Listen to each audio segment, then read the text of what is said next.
जी नमस्कार आप सभी को। स्वागत है आप सभी का राजस्थान क्लासेस की यूट्यूब प्लेटफॉर्म पर। तो आइए दोस्तों हमारी क्लास शुरू करते हैं।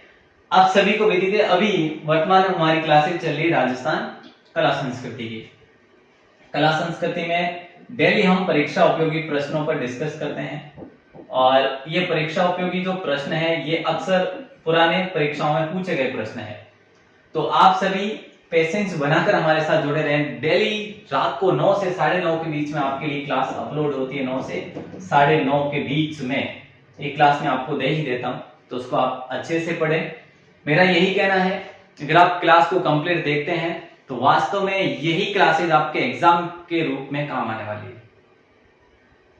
बाकी हरी इच्छा है साहब, है ना, जबरदस्ती किसी के साथ कर नहीं सकते। तो आप हमारे साथ जुड़े रहिए। आप हमें मैसेज करके ग्रुप में भी जुड़ सकते हैं। आपके इस नंबर पर मैसेज आप करेंगे अपना नाम और जिला लेकर, और आप गूगल पर भी सर्च कर सकते हैं। राजस्थान क्लासेस के नाम से आपकी अपनी वेबसाइट है, वो फ्री है, ठीक है। और राजस्थान 360 नाम से आपका अपना ऐप भी है, राजस्थान 360 के नाम से। तो इसको भी आप इंस्टॉल जरूर करिए। अभी 3-4 हजार लोगों ने इंस्टॉल करा हुआ है। पहला सवाल आज का आपकी स्क्रीन पर है। उम्मीद करूंगा, आशा करूंगा, आई होप कि आप इस वीडियो के, आप इस क्लास के अंदर जुड़े रहेंगे, कोई दिक्कत नहीं। पहला सवाल है, बहुत बहुत इंपॉर्टेंट, एग्जाम सवाल में पूछा गया है। सवाल एग्जाम में पूछा गया है, ठीक है। अगर नहीं समझे तो अच्छी बात है, और समझ गए तो इग्नोर करते हुए आगे चलें, ठीक है। कूद नृत्य किस जनजाति का पॉपुलर है या प्रसिद्ध है, प्रचलित है? किस जनजाति में कूद नृत्य प्रसिद्ध है? दोस्तों कूद नृत्य बहुत इंपॉर्टेंट है ये क्वेश्चन, ठीक है। और सबसे पहले हम बात करेंगे यहाँ पे गरासिया जनजाति की दोस्तों, क्योंकि सवाल का आंसर क्या है? गरासिया। सवाल का आंसर क्या है? गरासिया, ठीक है। गरासिया जनजाति जो है, इसके प्रमुख नृत्यों की बात करते हैं सबसे पहले तो, ठीक है सर, करेंगे। इसकी ट्रिक एक मैं आपको बताऊं, गोकुल मामो जवान है। गोकुल मामो जवान है, ये इसकी ट्रिक है। गरासिया जनजाति के लोक नृत्यों की ट्रिक याद करनी है तो ये कर लो, गोकुल मामो जवान है लिख लो, या फिर नहीं लिखो तो भी ठीक है। पहली जो है ग से क्या होगा यहाँ पे मुझे लिखना चाहिए, क्या लिखना चाहिए? ये ग से होगा आपका गौर नृत्य। कौन सा? गौर नृत्य। के से हो जाएगा आपका कूद नृत्य। आगे हमारा आंसर क्लियर है। ल से होगा लूर नृत्य, ठीक है। और मां से होगा मांदल नृत्य दोस्तों, मांदल नृत्य, ठीक है। और मो से हो जाएगा आपका मोरिया नृत्य। कौन सा नृत्य है? ये मोरिया नामक एक नृत्य है। ज का होगा जवारा नृत्य, तो वाह का हो जाएगा वालर नृत्य, जो कि बिना वाद्य यंत्र का है। बिना वाद्य यंत्र का ये नृत्य है, वाद्य यंत्र का है। और इसको हम बात करें तो इसकी घूमर कहा जाता है। किसकी? गरासियों की घूमर कहा जाता है इसको। तो दोस्तों इस प्रकार की जानकारी आपने अभी एड ऑन कर ली है, इसको आप नोट करें तो बहुत अच्छा, नहीं करें नहीं कह सकता कुछ भी। भक्ति आंदोलन को राजस्थान में फैलाने वाले संत कौन थे? तो सीधी बात, नो बकवास, दादू दयाल जी।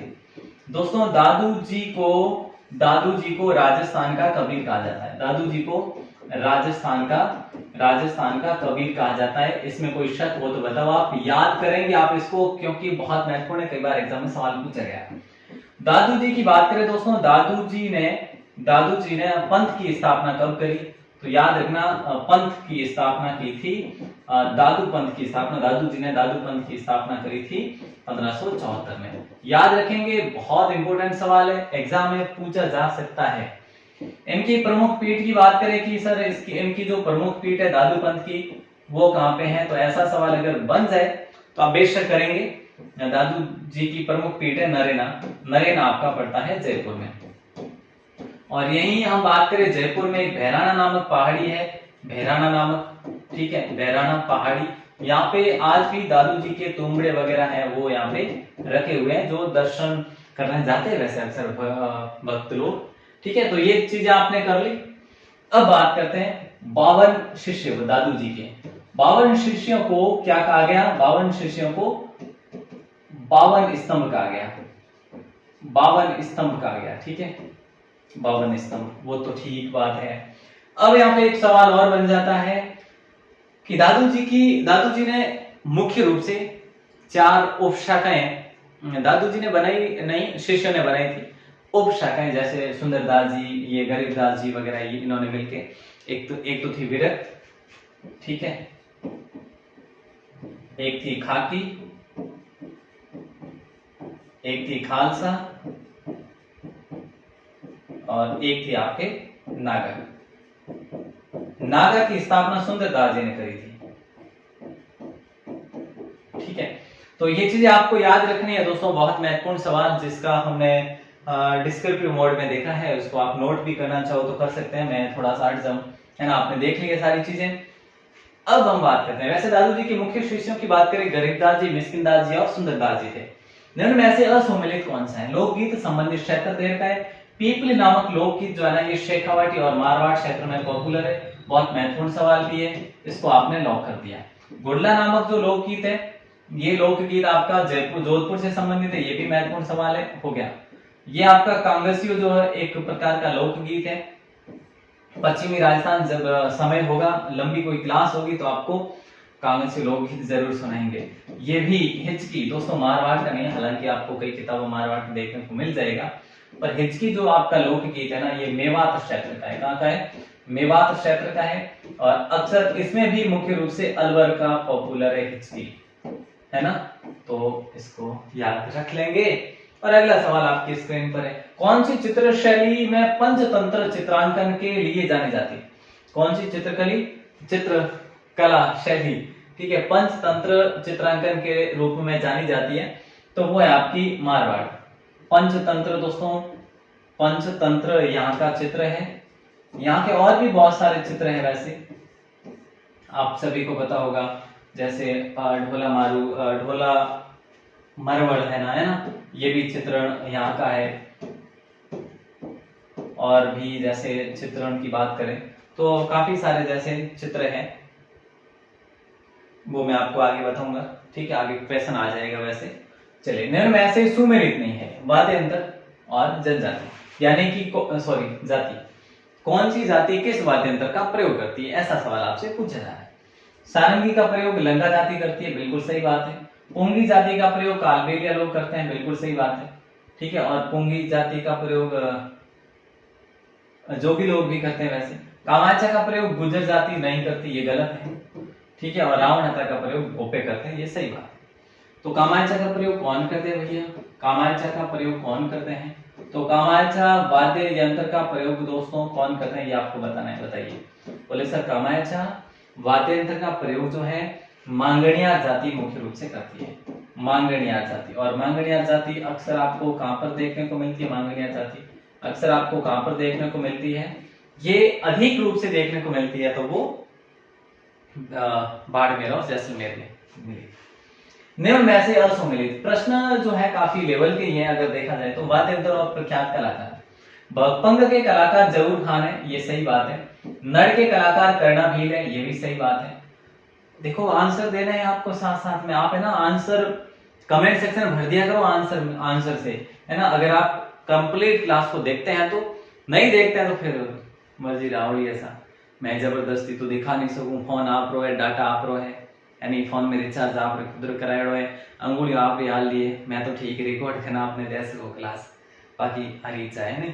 तो अलगोजा जो है रामनाथ चौधरी, ये सही बात है दोस्तों, आप सभी को पता होना चाहिए। अलगोजा जो है ना, ये नाक से बजाते हैं, नाक से भी अलगोजा बजाने की, नाक से बजाने की कला, नाक से अलगोजा बजाने की कला भी इन्हीं के पास में, ये भी आपको ध्यान रखना, सवाल एग्जाम पूछा जा सकता है। खड़ताल के जादूगर पुरुषोत्तम दास नहीं है, खड़ताल के जादूगर, ये सवाल गलत है आपका, यहाँ पे असुमेलित है ना। खड़ताल के जादूगर सदीक खान है, सदीक खान, ठीक है। एग्जाम में सवाल पूछा जा सकता है, बहुत महत्वपूर्ण सवाल है जहां तक मेरी दृष्टि से अगर देखा जाए तो। राजस्थान का बैरू का कला विश्व के अनेक राष्ट्रों में प्रदर्शित करने वाले थे, तो वो कौन थे दोस्तों? वो थे जानकीलाल हाट, है ना। ये सवाल एग्जाम में कई बार पूछा गया है, ये कहाँ के थे? अगर ऐसा भी सवाल करें तो भीलवाड़ा कहाँ के हैं? तो इन्होंने मतलब इस कला को विश्व स्तर पर या दुनिया के मंच पर ले जाने का कार्य अगर किया है तो जानकीलाल जी ने किया था बैरूपिया कला को,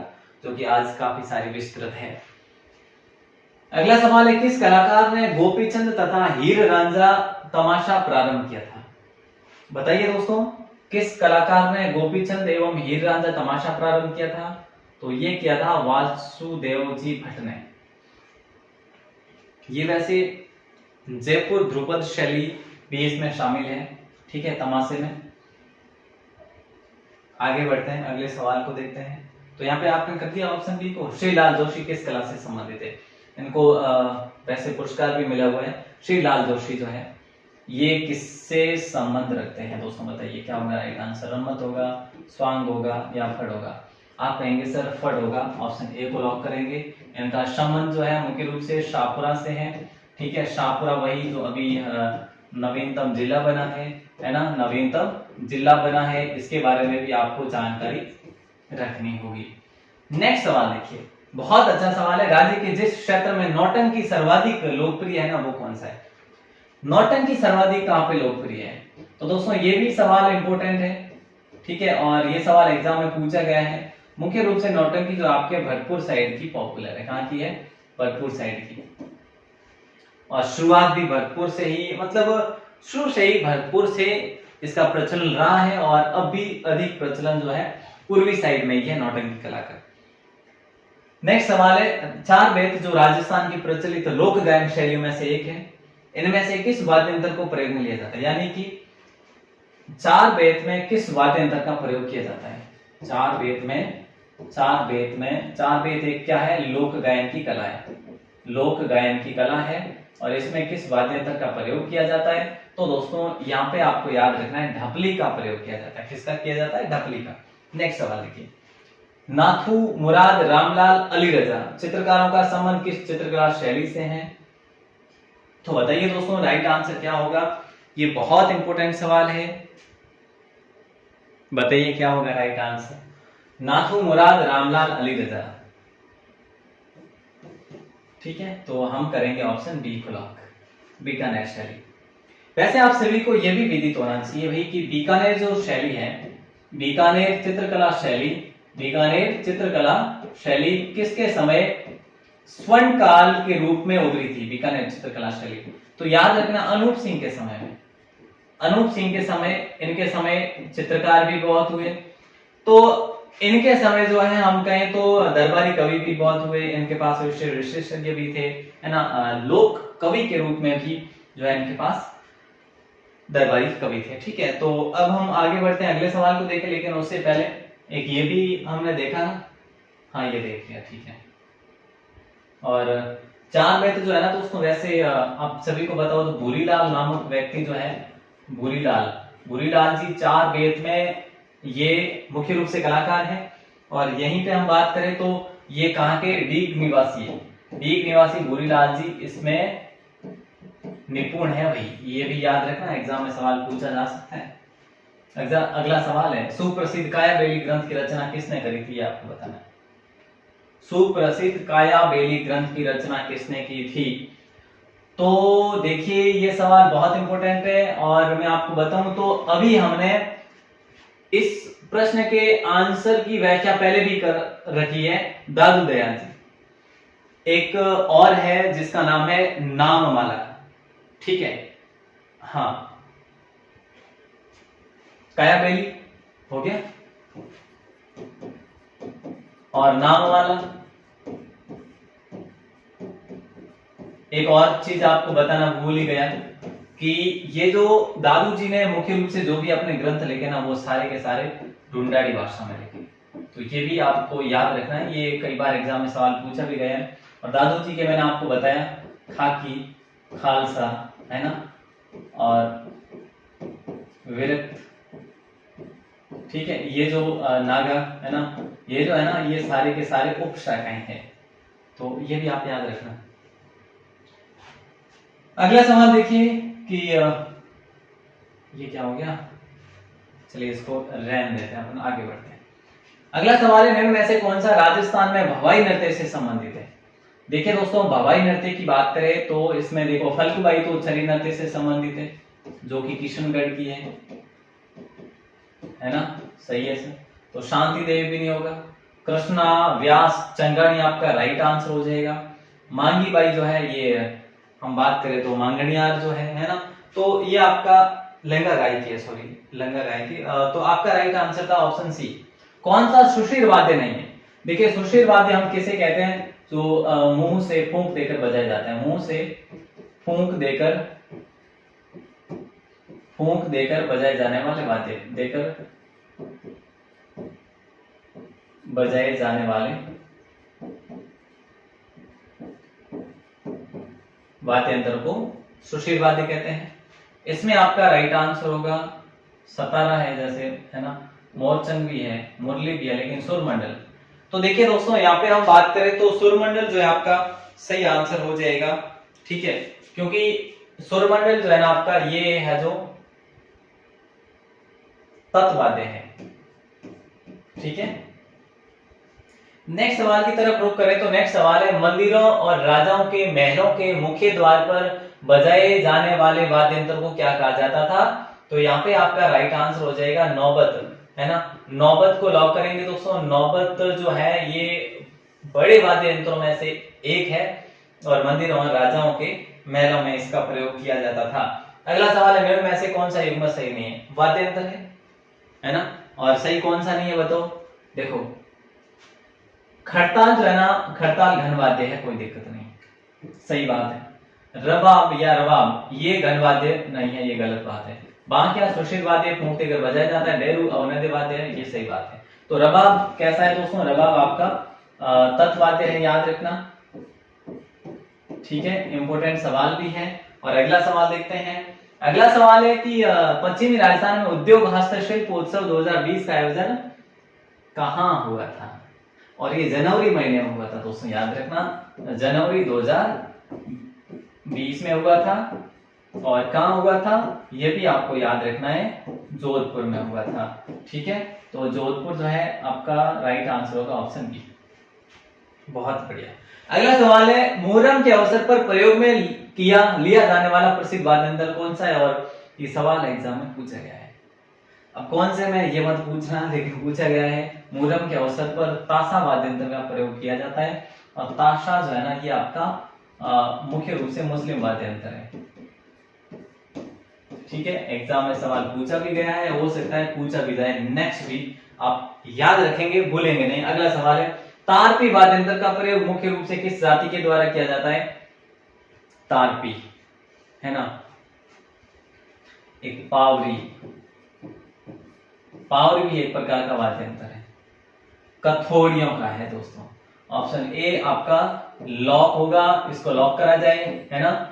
बहुत अच्छा सवाल था आपका, ऑप्शन ए को आपने लॉक कर दिया, बहुत बढ़िया, अच्छी बात है। और इनके और भी बहुत सारे हैं, जैसे है ना पावरी है और जैसे टापरा है, इस प्रकार के लोक वाद्य है ना, टावरी, पावरी और टापरा। लोक वाद्य यंत्र भपंग राजस्थान के किस क्षेत्र से संबंधित है बताइए? भपंग का प्रयोग जो है ना अधिकतर कहां पे किया जाता है? बोले सर मेवाड़, मेवात, मारवाड़, मेरवाड़ा कहां पे किया जाता है, ये आपको बताना है। जल्दी से बताइए दोस्तों, बहुत अच्छा सवाल है। हाँ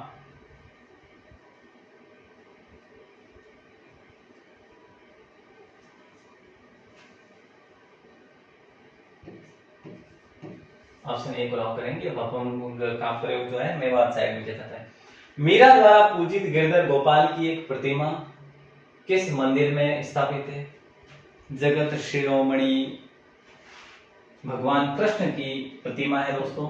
ऑप्शन सी आपका लॉक हो जाएगा, आमेर में है। अपने देखो हाँ मीरा द्वारा पूजित, और मीराबाई ने यहाँ पे जो है भक्ति भी की थी। अगला सवाल है बारडोली के शिव मंदिर को प्रकाश में लाने का श्रेय किनको जाता है? ये सवाल एग्जाम में पूछा गया है, ठीक है। PYQ लिख सकते हैं आप, PYQ एग्जाम PYQ, ओके। तो ये कर्नल जेम्स टॉड को श्रेय जाता है बारडोली के शिव मंदिर को प्रकाश में लाने का श्रेय। ये बारडोली जो है दोस्तों ये रावतबाटा से थोड़ी ही दूर है, ज्यादा दूर नहीं है। ये प्राचीन स्थल है ना, प्राचीन स्थल है, इसमें कोई शक नहीं, आप सभी को बताएं। बारडोली, बारडोली जो कि आपका पड़ता है यहाँ पे शिव मंदिरों का समूह है, ये आपको याद रखना है, बहुत इंपॉर्टेंट सवाल है, ठीक है। और ये भी आप याद रखेंगे जो है ना ये यहाँ पे चंबल नदी भी गुजरती है और ब्राह्मणी नदी भी गुजरती है। ठीक है, ये भी आप याद रखेंगे। अगला सवाल देखिए, अलवर भरतपुर के जोगियों द्वारा किस प्रकार की सारंगी बजाई जाती है? तो बहुत सिंपल है, जोगिया सारंगी। जोगी जाति जो है इसको जोगिया सारंगी भी नाम दे दिया। सारंगियां भी काफी सारी प्रकार की होती है, 8-10 प्रकार की। कभी अगर एड ऑन कर लेंगे आपके लिए क्वेश्चन या थ्योरी, ठीक है, जिसको आप लिख सकते हैं और इजीली ट्रिक भी लेकर आएंगे उसकी। चाकसू का शीतला माता का मंदिर किसने बनवाया था? देखिए, चाकसू जो कि जयपुर ग्रामीण में, ठीक है, चाकसू का मंदिर जो है ये किसने बनाया था? तो दोस्तों ये बनाया था माधो सिंह ने, यानी कि ऑप्शन डी आप सभी का लॉक हो जाएगा। अगला सवाल देखते हैं। अगला सवाल है, परमार राजाओं द्वारा निर्मित मंदिरों के लिए प्रसिद्ध अर्थपूर्णा नगर राजस्थान के किस जिले में है? और अर्थपूर्णा या अर्थपूर्णा, इसको या तो आप अर्थपूर्णा नाम दे दीजिएगा या फिर अर्थपूर्णा नाम दे सकते हैं, अर्थपूर्णा।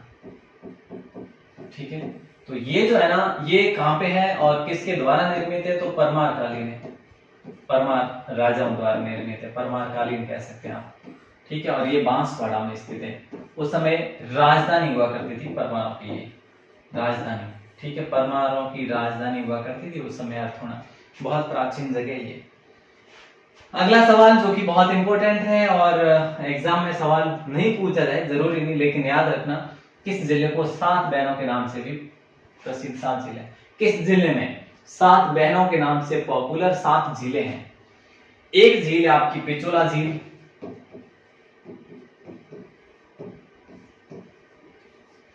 ठीक है, दूसरी झील है आपकी स्वरूप सागर, तीसरी झील है आपकी दूध थाली, ठीक है, और तीसरी झील है आपकी रंग सागर, चौथी झील है फतेह सागर, सॉरी 5वीं फतेह सागर, ठीक है, और एक है आपकी कुमारी तालाब, छठी। कितनी हो गई? गोवर्धन सागर में लिखा मैंने। देखो, सभी की सभी गोवर्धन सागर, सभी की सभी अस्तित्व में है, ये कोई जरूरी नहीं, लेकिन ये सवाल भी बहुत इंपॉर्टेंट है, कहीं से खोद कर निकाला गया सवाल है।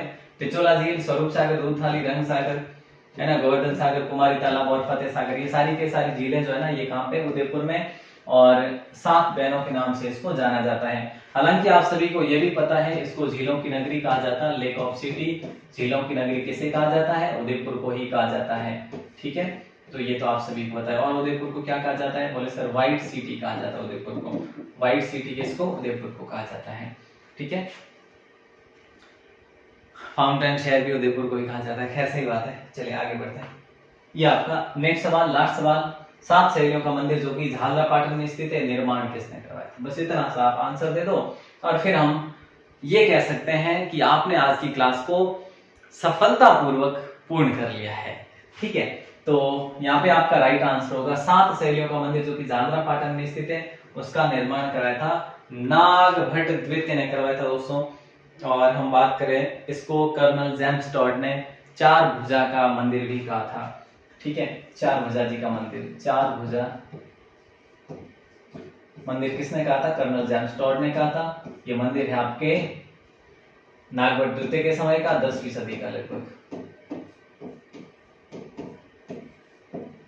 ठीक है साहब, ओके, क्लियर है। यहाँ पे हमारी क्लास को हम यहीं पे विराम देंगे आज।